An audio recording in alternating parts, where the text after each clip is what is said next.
YTN 정기 여론조사를 통해 민심을 읽어보는 시간입니다. 22대 총선이 2주 앞으로 다가온 가운데 이종섭 주 호주대사, 황상무 전 대통령실 시민사회 수석을 둘러싼 논란이 민심에 주는 영향을 알아봤습니다.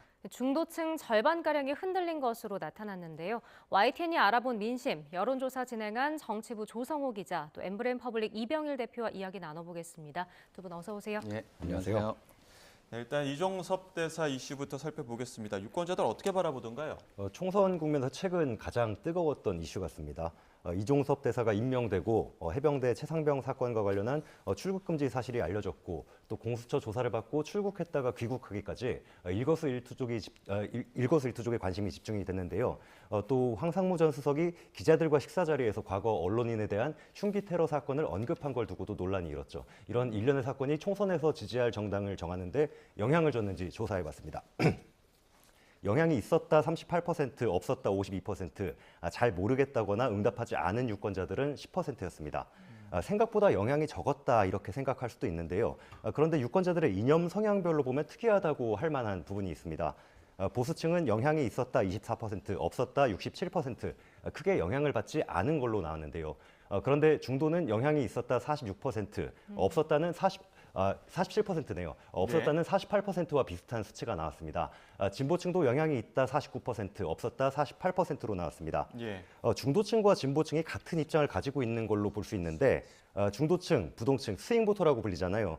여야 어디를 지지할지 고민하다가 여당에 등을 돌렸다 이렇게 해석할 수도 있을 것 같습니다. 네, 예. 이 지지 정당 결정하는 데 영향을 줬다는 부분에서 지금 설명해 주셨는데 중도가 46%가 아니고 47%인 것으로 다시 좀 예, 조성희 정정을 기자가 해드리고요. 정정해서 다시 한번 말씀을 해주시죠. 네네, 47%입니다. 예. 네, 일단 그럼 이종섭 대사 거취 문제에 대해서는 그럼 유권자들이 어떻게 좀 보고 있던가요? 예, 이종섭 대사가 귀국하면서 관심이 조금 덜해진 것 같다는 생각이 듭니다. 저희가 물어본 게 이 대사가 수사 일정에 따라 조사를 받으면 될지 아니면 그거보다 더 나아가서 윤석열 대통령이 이 대사를 해임하거나 이 대사 스스로 사퇴해야 할지 조사해 봤는데요. 조사 받으면 된다는 의견이 49%, 대통령의 해임이나 자진 사퇴가 있어야 한다는 37%보다 많았습니다. 이념 성향별로 나눠서 봤더니 보수층에선 해임이나 사퇴가 필요하다는 의견이 18%에 불과했고요. 중도층에선 44%가 조사받으면 된다, 46%가 해임이나 사퇴가 있어야 한다로 비슷하게 나왔습니다. 진보에선 당연히 해임이나 사퇴가 필요하다는 의견이 과반이었고요. 그 외에 특이한 결과가 나오지는 않았습니다. 예. 그 윤석열 대통령 국정운영 평가에도 혹시 영향이 있었습니까? 저희 조사가 올해 들어서 매번 격주로 하다가 이번엔 예. 3주 만에 진행됐습니다. 이병일 대표님이 지난번에 윤석열 대통령 지지율이 35% 넘어선 것 관련해서 상승 국면으로 진입했다 이렇게 평가를 해주셨는데 네. 다시 하락하는 양상으로 돌아섰다고 봐야 할 것 같습니다. 예. 윤 대통령이 국정 운영을 매우 잘한다 9%, 잘하는 편이다 24%, 긍정평가는 33% 나왔습니다. 잘못한다는 부정평가는 60%였습니다. 5차례 연속 비교한 표 한번 보실 텐데요. 예. 긍정평가 3주 전보다 5%포인트 낮아졌고 부정평가는 한 달여 만에 다시 60%로 올라선 겁니다. 정당 지지도에도 영향을 미친 것 같은데요. 지난 조사 때보다 국민의힘은 2%포인트 내려가서 34%, 민주당은 39%를 유지했습니다. 주목할 만한 게 지난 조사에 처음 넣었던 조국혁신당, 당시엔 조국신당으로 항목을 포함했었는데 네. 4%에서 8% 지지세가 2배로 늘었습니다. 유권자들이 보는 총선 구도도 달라진 걸 볼 수 있는데요. 지난 조사 때보다 야당에 더 힘을 실어주는 선거라는 이른바 정권 견제론이 조금 높아져서 50%를 넘었습니다. 총선 결과를 예상하는 것도 3주 전엔 국민의힘, 민주당이 다수 의석을 차지할 거다 비슷하게 나왔는데 이번 조사에선 국민의힘 18%, 민주당 39%로 격차가 벌어졌습니다. 네, 지금 설명해 주신 대로 정당 지지도만 놓고 봐도 조국 혁신당의 지지세가 이제 많이 늘었는데 비례대표 선거에서 파급력은 어떨까요? 예, 비례대표에서 어느 정당에 투표할지 먼저 좀 살펴보겠습니다. 네. 국민의힘 위성정당이죠. 국민의 미래를 찍겠다는 유권자가 28%로 가장 많았습니다. 민주당과 소수 정당들의 연합 비례정당인 더불어민주연합은 20%, 주목할 부분은 조국혁신당이 25%로 민주연합보다 높았습니다. 네. 저희가 3주 전에 진행한 조사에선 비례투표에서 15%가 나왔는데 그보다 10%포인트 높아지면서 민주연합보다도 많이 나온 겁니다. 또 재밌는 부분이 있는데요. 지역구에서 국민의힘을 찍겠다는 사람들은 비례대표도 국민의힘에 표를 주겠다는 의견이 압도적입니다. 반면에 지역구 후보를 민주당을 찍겠다는 사람들 가운데 민주연합에 투표를 하겠다는 응답자는 41%인 반면에 오히려 조국혁신당을 찍겠다고 하는 응답자가 50%로 더 많습니다. 지역구는 민주당, 비례는 조국혁신당. 조국혁신당 전략이 이른바 이제 지민 비조잖아요. 예.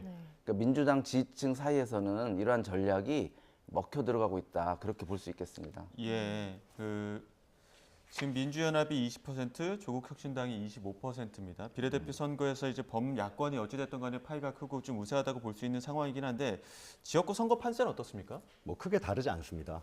국민의힘에 표를 주겠다는 응답이 32%, 민주당을 찍겠다는 43%보다 오차 범위를 넘어서는 격차로 적었고요. 3주 전 조사 결과랑 비교해 봤더니 국민의힘은 3%포인트 낮아졌고 민주당은 4%포인트가 올랐습니다.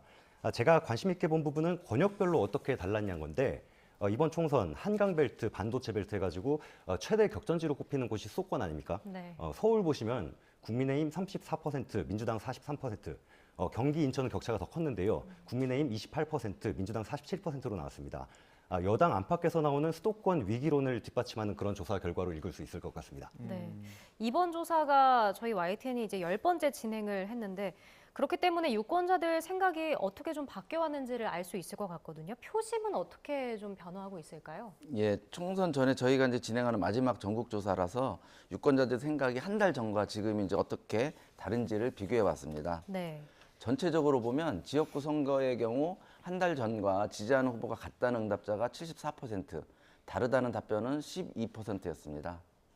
국민의힘에 투표하겠다는 유권자 85%는 한 달 전과 지지 후보가 같다고 했고요. 민주당도 역시 85%로 같은 생각을 갖고 있습니다. 그러니까 선거일이 다가올수록 양당 지지층의 지지 의사가 더 굳어지고 있다고 볼 수 있을 것 같습니다. 예, 변수라고 해야 될까요? 비례정당의 경우에는 지금 조국혁신당 돌풍이 심상치 않은 상황인데 앞서 이병일 대표께서도 지민비조 얘기도 하셨습니다. 조국혁신당의 영화는 어떻게 봐야 될까요?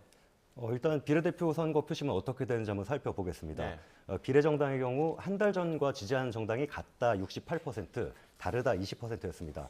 조금 자세히 들여다보면요. 국민의 미래와 더불어민주연합에 투표하겠다는 유권자들은 한 달 전과 지지 정당이 같다는 비율이 92%, 88% 이렇게 상당히 높았고요. 그런데 조국혁신당을 찍겠다는 유권자들을 살펴보면 한 달 전과 다르다는 응답이 더 많았습니다. 절반을 넘었는데요. 이전에는 조국혁신당이 아니라 다른 정당의 표를 주려던 사람들이란 의미인데 조국혁신당의 등장이 기존 민주당 지지층 표심을 크게 흔들었다는 게 저희 데이터로도 충분히 증명됐다 이렇게 볼 수 있을 것 같습니다. 네. 이번이 이제 선거 전에 말씀해 주신 대로 YTN의 마지막 여론조사였는데요. 그럼 앞으로 이제 남은 기간에 유권자들이 지금 표심을 유지할지도 궁금한데 어떻게 나왔을까요? 예, 지금 지지하는 후보와 정당을 이제 계속 지지할 건지도 조사해 봤습니다. 네. 계속 지지할 거라는 응답자가 78%, 지지하는 후보를 바꿀 수 있다는 15%보다 압도적으로 많았습니다. 지역구에 투표할 정당별로 이제 나눠서 봤더니 국민의힘에 표를 주겠다는 92%가 지지 의사를 유지할 거라고 했고요. 민주당 투표층도 89%는 현재 지지하고 있는 지역구 후보를 계속 지지하겠다고 했습니다. 비례대표는 조금 차이가 있는데요. 국민의 미래를 찍겠다는 유권자는 93%, 그리고 조국혁신당을 지지한다는 94%는 계속 지지 의사를 밝힌 반면에 네. 그러니까 더불어민주연합을 지지할 의사가 있는 경우에는 82%로 상대적으로 좀 낮게 나왔습니다. 그러니까 15%는 지지하지 않을 수도 있다고 답했는데요. 민주연합의 경우 표심이 조금 다른 그 비례 그 정당보다는 민주연합을 지지하는 후보들 그 유권자들 같은 경우에는 향후에도 좀 표심이 바뀔 수도 있지 않을까 이렇게 좀 예. 보여집니다. 자, 이제 그런 가운데 내일부터 공식 선거운동이 시작이 될 텐데 여야 거대 정당의 그 후보자 선정 과정에 대해서는 유권자들 어떻게 평가하고 있습니까? 양당에 대한 평가가 비슷하게 나왔습니다. 딱히 좋게 평가하고 있다 이렇게 보기는 어려울 것 같습니다. 국민의힘이 더 공천을 잘했다고 보는 응답자가 29%, 민주당이 더 잘했다는 33%였습니다. 두 정당의 공천이 비슷하다는 유권자도 31%였습니다. 이념 성향별로 보면 보수층에선 국민의힘이 더 잘했다 65%, 진보층에선 민주당이 더 잘했다 60%였는데 중도층에선 양당이 비슷하다는 의견이 42%로 가장 많았고 민주당이 더 잘했다는 답변이 35%, 국민의힘이 잘했다는 18%보다 많게 나왔습니다. 중도 표심이 국민의힘을 곱지 않게 본다는 다른 조사 수치와도 맥락이 닿아 있는 결과로 볼 수 있을 것 같습니다. 네, 자 이번엔 차기 대선 후보 적합도 조사도 좀 보겠습니다. 뭐 차기 대통령 후보군으로 거론한다기보다는 지금 좀 가장 주목을 많이 받고 있는 정치인을 엿볼 수 있는데 저희가 계속 조사 때마다 전해드리고 있었잖아요. 이번엔 어떻게 나왔을까요? 예, 한번 결과를 보시면은요. 민주당 이재명 대표가 33%, 국민의힘 한동훈 비대위원장이 21%였습니다. 그 뒤로 이제 홍준표 대구시장이 6%, 오세훈 서울시장 4%, 김동연 경기지사 3%로 뒤를 이었습니다. 저희가 이 조사를 1월 2주차부터 6차례 진행을 했는데요. 이재명 대표와 한동훈 위원장이 양강 구도가 계속 유지되는 가운데 지난달까지는 두 사람에 대한 지지도가 비슷했습니다. 그런데 이번 달 초에 진행했던 지난 조사부터 격차가 이제 벌어지는 것을 볼 수 있습니다. 여당의 녹록지 않은 현재 총선 구도가 대선 후보에 대한 적합도에도 어느 정도 반영됐다는 해석을 할 수 있을 것 같습니다. 네, 조성욱 기자 마지막으로 이번 조사 어떻게 진행됐는지도 전해주시죠. 네, YTN이 엠브레인 퍼블릭에 의뢰해서 실시한 정기 여론조사고요. 지난 24일과 25일 이틀 동안 전국 만 18세 이상 남녀 유권자 1,003명을 대상으로 구조화된 설문지를 이용한 전화 면접 방식으로 진행했습니다.